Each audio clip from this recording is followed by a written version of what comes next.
آج ہم بات کریں گے مسلمانوں کی ایک عظیم فتح پر، جسے ہم سب کو یاد بھی رکھنا چاہیے اور مکمل تجھ کو احتشام سے اس کو منانا بھی چاہیے، اور وہ آج کے دن کی مناسبت سے ہے فتح مکہ۔ حضور صلی اللہ تعالی علیہ وسلم 8 ہجری کو 10 رمضان المبارک آپ مدینہ منورہ سے روانہ ہوئے اور مکہ کو فتح کرتے ہوئے 20 رمضان المبارک تک نبی کریم صلی اللہ علیہ وسلم نے مکہ مکرمہ میں اسلام کے جھنڈے کو لگا دیا۔ یہ دن عموماً 18 رمضان المبارک کو فتح مکہ کے طور پہ منایا جاتا ہے۔ بہرحال یہ جو ایام ہیں، جو 16، 17، 18، 19 اور 20، ان میں حضور صلی اللہ علیہ وسلم نے مکہ کو فتح کرنے کے بعد ایک خوبصورت عمل ہمارے سامنے رکھا عفو و درگزر کا۔ اس حوالے سے آج ہم فتح مکہ پہ بات کریں۔ فتح مکہ وہ عظیم فتح ہے جس کے ذریعے اللہ نے اپنے دین کو عزت عطا فرمائی، کفار سے چھٹکارا ملا، اور اس عظیم فتح کی وجہ سے لوگ اللہ کے دین میں فوج در فوج داخل ہونے لگے۔ اذا جاء نصر اللہ والفتح ورأیت الناس يدخلون فی دین اللہ افواجا۔ فتح مکہ کے اسباب کیا ہیں، کیوں ہوئی؟ اصل میں 6 ہجری کو جب حضور صلی اللہ علیہ وسلم عمرہ کرنے کے لیے آئے تو کفار مکہ نے روک دیا،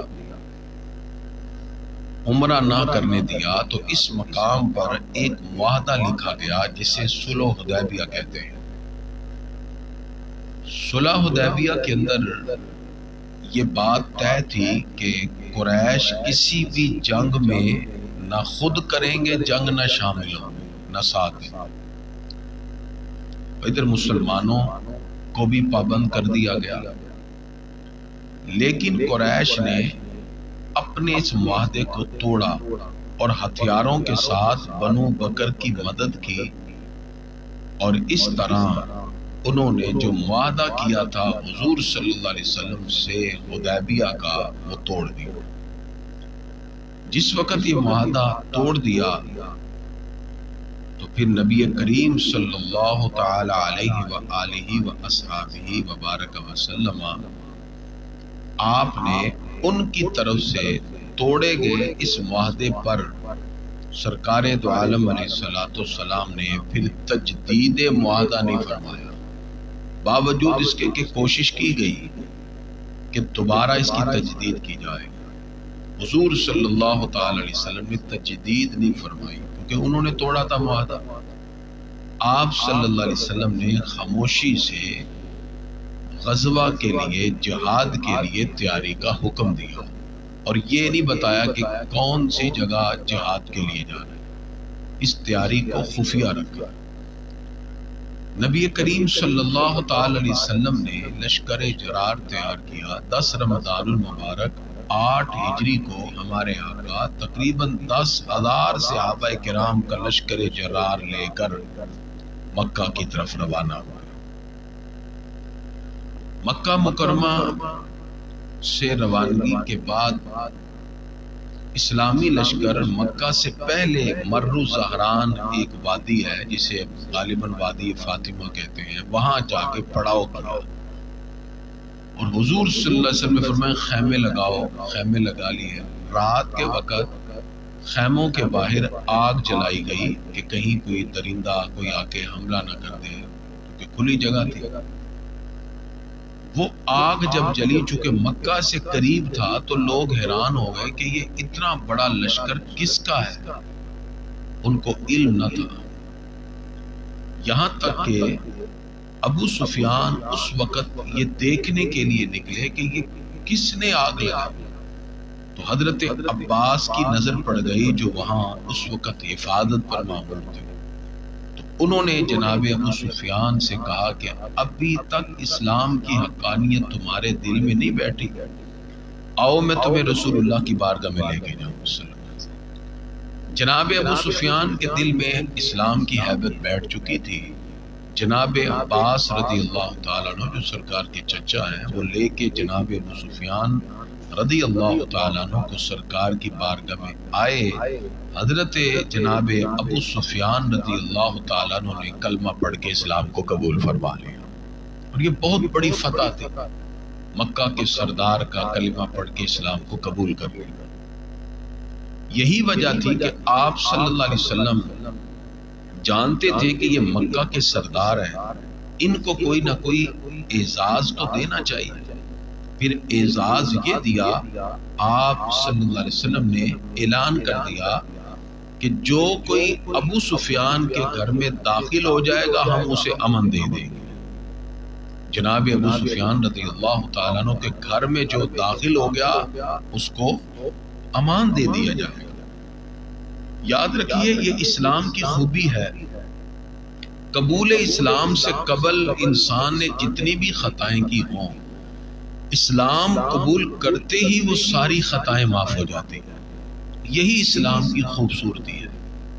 اب کسی شخص کے لیے یہ اجازت نہیں کہ قبول اسلام سے پہلے والے معاملات کو ذکر کر کے نعوذ باللہ ان کی شخصیت کو کرٹیسائز کیا جائے، یہ کسی عام بندے کے لیے اجازت نہیں۔ اور جن کو اللہ نے شرف صحابیت عطا فرما دیا ان کے بارے میں کس طرح کوئی شخص زبان کھول سکتا ہے؟ جن کو حضور صلی اللہ علیہ وسلم نہ صرف قبول کر رہے ہیں بلکہ ان کے گھر کو جائے امن قرار دے رہے ہیں، ان کے گھر جو ہے، اور میں جو اپنے گھر کا دروازہ بند رکھے گا وہ بھی امان ہے، جو مسجد حرام میں داخل ہو جائے گا وہ بھی امان ہے۔ یہ اعلانات حضور صلی اللہ علیہ وسلم نے فرما دی۔ اب جناب حضرت ابو سفیان رضی اللہ تعالی عنہ ان کو اسلام کی شوکت اور شان کو دکھانے کے لیے جس وقت لشکر مکہ مکرمہ میں داخل ہونے کے لیے تیار ہوتا ہے، تو چونکہ آپ صلی اللہ علیہ وسلم تقریباً 10,000 کے ساتھ مکہ مکرمہ کی طرف چل پڑے تھے، راستے میں جو قبائل ملتے گئے اب تعداد تقریباً 11 سے 12,000 کے درمیان ہو چکی، اور قبیلے نے اپنا جھنڈا اٹھا رکھا تھا۔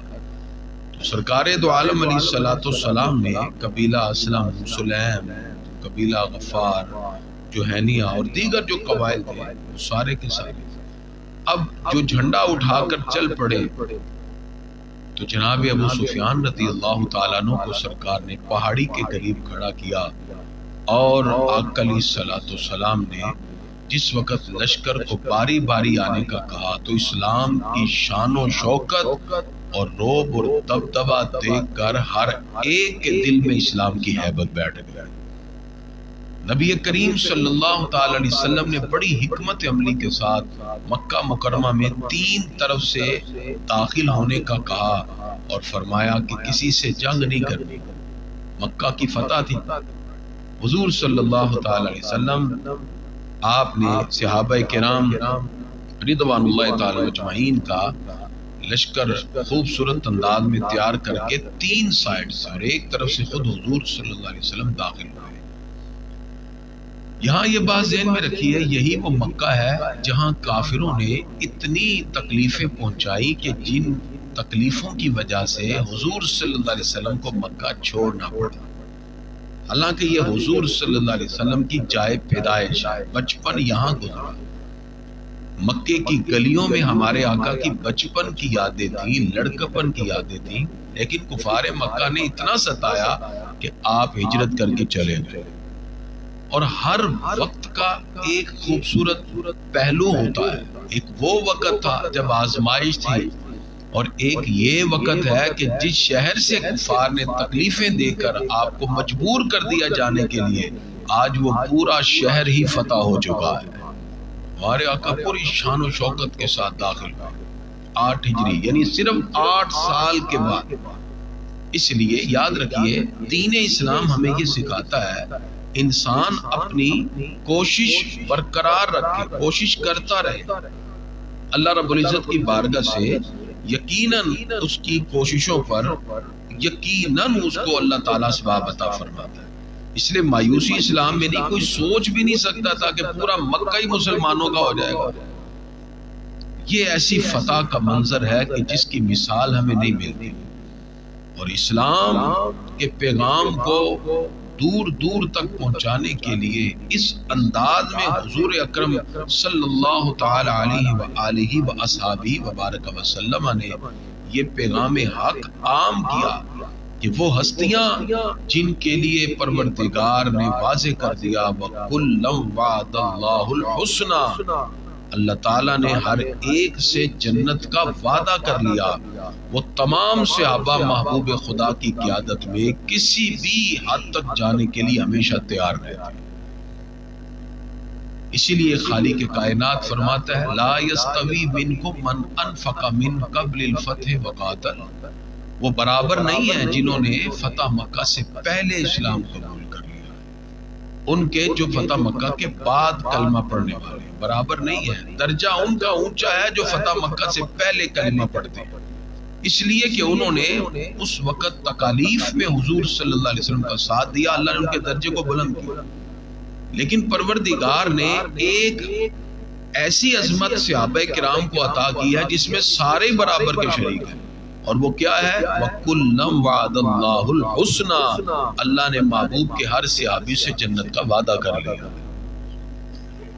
کسی شخص کو کیسے اجازت ہو سکتی ہے کہ وہ بظاہر کسی کے معاملات کو دیکھ کر بات کرنا شروع کرے، یا کسی کے اسلام قبول کرنے سے پہلے کے حال بتا کر اور ان کے بارے میں تنقید شروع کرے؟ یہ بالکل اسلام کی روح کے خلاف ہے۔ حضور صلی اللہ علیہ وسلم نے ان پاک ہستیوں کو قبول فرما لیا اور مکہ میں داخل ہوئے۔ ہمارے آقا کی زبان پہ جاء الحق وزہق الباطل، آپ کے ہاتھ میں عصا مبارک تھا، آپ نے 360 جو بت تھے آپ نے ان کو ایک ایک کر کے توڑا، اور یہ کہتے گئے کہ حق آ گیا اور باطل مٹ گئے۔ حضرت عثمان بن طلحہ کو بلایا گیا جن کے پاس بیت اللہ کی چابی تھی، اور وہ وقت بھی تھا جب حضور صلی اللہ علیہ وسلم نے ایک دن مکہ مکرمہ میں ہجرت سے پہلے چابی مانگی، اسے دینے سے انکار کر دیا۔ آج پورا مکہ فتح ہو چکا ہے۔ حضور صلی اللہ علیہ وسلم نے جب چابی اس سے لی اور بیت اللہ کا دروازہ کھولا اور اندر داخل ہوئے، اندر انہوں نے بت بنائے ہوئے، کبوتری بنائی کہ ہمارے آقا نے اپنے ہاتھ سے توڑ دیے، اور نبی کریم صلی اللہ تعالی وسلم نے بیت اللہ شریف کے اندر نفل ادا فرمائے، اور سرکار تو عالم علیہ السلام جس وقت باہر آتے ہیں، وہ جان کے دشمن جنہوں نے حضور صلی اللہ علیہ وسلم کو ہر طرح سے تکلیف پہنچائی، وہ سب صف بنائے کھڑے تھے اور سوچ رہے تھے کہ اب کیا ہوگا۔ حضور صلی اللہ علیہ وسلم تو مکہ فتح کر چکے، ہمارے پیارے نبی صلی اللہ علیہ وسلم نے سب سے پہلے بلال کو حکم دیا کعبے پہ چڑھ جائیں اور اذان پڑھنا شروع کر دیں۔ وہ شرف ملا حضرت بلال کو کہ جہاں گلیوں میں گھسیٹا جاتا تھا، جہاں ان کو تکلیفیں دی جاتی تھی، آج اسی مکے کے اندر یہ شرف ملا کہ سب نیچے کھڑے ہیں، بیت اللہ کی چھت پہ حضرت بلال کھڑے ہیں۔ اس مقام پہ سیرت نگاروں نے لکھا حضرت بلال اوپر چڑھ کے کبھی دائیں کبھی بائیں دیکھتے جا رہے۔ پوچھا بلال کیا ہو گیا، اذان پڑھو۔ عرض کیا جی میں مدینہ شریف میں اذان اس بیت اللہ کی طرف منہ کر کے پڑھتا تھا، آج اس کے اوپر کھڑا ہوں، منہ کدھر کروں؟ فرمایا اپنا چہرہ محبوب خدا کی طرف کرو اور اذان پڑھتے جاؤ۔ سرکار کو دیکھ بھی رہے تھے اور اذان پڑھتے جا رہے تھے۔ پھر اس مقام پر وہ بڑے بڑے لوگ پکار اٹھے، یہ اسلام کی عزت ہے، یہاں دولت پیسہ نہیں دیکھا جاتا، یہاں تقوی پرہیزگاری کو دیکھا جاتا ہے۔ یہی اسلام کی خوبصورتی ہے۔ اسلام نے کبھی بھی کسی کے منصب سے کسی کی عزت نہیں کی، اسلام نے تقوی اور پرہیزگاری سے عزت کی، باوجود اس کے کہ وہ غلام تھے، اللہ نے پھر ان کو آزادی عطا کی۔ یہی فلسفہ اسلام کا فتح مکہ کے موقع پر حضور صلی اللہ علیہ وسلم نے سب سے ایک ہی اعلان کر دیا، لا تصریب علیکم اليوم، آج ہم کسی سے بدلہ نہیں لیں گے، اذهبوا فانتم الطلقاء، جاؤ ہم نے سب کو اللہ کے لیے معاف کر دیا۔ یہ وہ خوبصورت وصف تھا۔ ایک انگریز مورخ نے لکھا مکہ فتح نہیں ہوا بلکہ محمد نے محمد کو ہی فتح کر لیا، اصل دل جیت لیا ہمارے آقا نے غیر، کوئی سوچ نہیں سکتا پھر اس کا کیا رزلٹ نکلا۔ اس کے بعد تمام قبائل پر اسلام کا رعب اور دبدبہ طاری ہو گیا کہ یہ وہ مسلمان ہیں جو مکہ بھی فتح کر سکتے ہیں، باوجود اس کے کہ وہاں اختلافات کا سلسلہ پھرا۔ پھر اسلام کی قوت غالب ہو گئی، عظیم فتح اور نصرت نصیب، بیت اللہ کو بتوں سے پاک کر دیا، قبائل عرب کی حمایت حاصل ہو گئی، اسلام کی صداقت واضح ہو گئی۔ آج لوگ کہتے ہیں جی ہم سیاست کرتے ہیں، آپ کو کیا پتا سیاست کیا ہوتی ہے؟ آپ تو جھوٹ فریب دھوکے کو سیاست کہتے ہیں۔ سیاست جو ہوتی ہے اصل میں وہ دین اسلام کے نفاذ کے لیے کی جاتی ہے، ہم نے اس کو جھوٹ فریب دھندا سمجھا ہوا ہے کہ یہ سیاست ہے۔ پڑھیے حضور صلی اللہ علیہ وسلم کی سیرت کو، ہمارے آقا علیہ الصلوۃ والسلام نے اسلام کے غلبے کے لیے غیروں کو اپنے قدموں پہ جھکنے پہ مجبور کر دیا، ایسی سیاست ہے۔ وہ سیاست ہماری والی ہے، جھوٹی سیاست نہیں ہے، فراڈ والی۔ ہمارے آقا فرماتے ہیں بنی اسرائیل کے نبی بھی سیاست کرتے تھے، ایک کے بعد دوسرے آتے، ان کی سیاست رسول اللہ صلی اللہ علیہ وسلم نے جو واضح کیا وہ اللہ کے دین کے نفاذ کے لیے ہوتی تھی۔ پھر کسی کی جرت نہیں تھی جو اسلام کی طرف میلی آنکھ سے بھی دیکھ سکے۔ یہی وجہ ہوئی کہ اللہ تعالیٰ پھر وعدہ فرماتا ہے، فرمایا تو میری راہ پہ چل کر تو دیکھو، ہم تمہیں ایسے ایسے مقام سے عطا فرمائیں گے تمہاری سوچ بھی نہیں ہے۔ اور اسلام کی تاریخ واقعات سے بھری پڑی۔ یہی وجہ تھی حضور صلی اللہ علیہ وسلم نے مکہ فتح کیا اور اس کے بعد وہ حقوق عطا کر دیے کہ وَرَأَيْتَ النَّاسَ يَدْخُلُونَ فِي دِينِ اللَّهِ أَفْوَاجًا، وہ سارے کے سارے لوگ پلٹ کر اسلام کے دامن میں آ جاتے ہیں۔